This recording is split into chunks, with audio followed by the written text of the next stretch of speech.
বিশ্বের সবচেয়ে জনপ্রিয় ঘরোয়া cricket league Indian premier league শুরু হচ্ছে 22 মার্চ। এবারও রয়্যাল চ্যালেঞ্জার্স বেঙ্গালুরুর হয়ে মাঠে নামবেন ভারতের তারকা ব্যাটার বিরাট কোহলি। শিরোপা না জিতলেও আইপিএলে ব্যক্তিগত রেকর্ডের দিক থেকে তিনি অন্যতম সেরা ব্যাটার। এবারও তার সামনে রয়েছে 4টি রেকর্ড গড়ার সুযোগ। এখন পর্যন্ত আইপিএলে সবচেয়ে বেশি 50-র মালিক Australian batter David Warner. Delhi Capitals ও সানরাইজার্স হায়দ্রাবাদের হয়ে তিনি করেছেন 66টি 50। কোহলির রয়েছে 63টি। চলতি আসরে মাত্র 3টি হাফ সেঞ্চুরি করলেই তিনি ওয়ার্নারকে টপকে 1 নম্বরে উঠে যাবেন।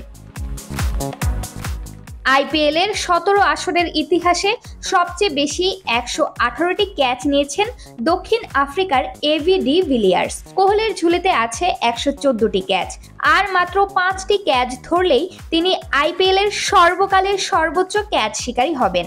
গত আসরে তিনি 8টি ক্যাচ নিয়েছিলেন, তাই এই রেকর্ড ভাঙার সম্ভাবনাও বেশ উজ্জ্বল। আইপিএলে এখন পর্যন্ত কোহলির নামের পাশে রয়েছে 977টি বাউন্ডারি, আর মাত্র 23টি বাউন্ডারি হাঁকালেই তিনি হবেন প্রথম ব্যাটার যার আইপিএলে 1000 বাউন্ডারি ছোঁয়ার কৃতিত্ব থাকবে। টি-20 ক্রিকেটে প্রথম ভারতীয় হিসেবে 14,000 রানের মাইল ফলক ছুঁতে আর মাত্র 293 রান প্রয়োজন কোহলির। এবারের আইপিএলে এই মাইল ফলকও ছুঁতে পারেন 36 বছর বয়সী এই তারকা ব্যাটার। আইপিএল মানেই রানের বন্যা, বাউন্ডারির ঝড় আর নতুন রেকর্ড। কোহলির সামনে থাকা এই 4টি রেকর্ডও এবার আইপিএলে বাড়তি উত্তেজনা যোগ করবে। এবার কি তিনি ওয়ার্নার, ডি ভিলিয়ার্সদের ছাড়িয়ে যাবেন, নাকি আরও কিছুদিন অপেক্ষায় থাকতে হবে?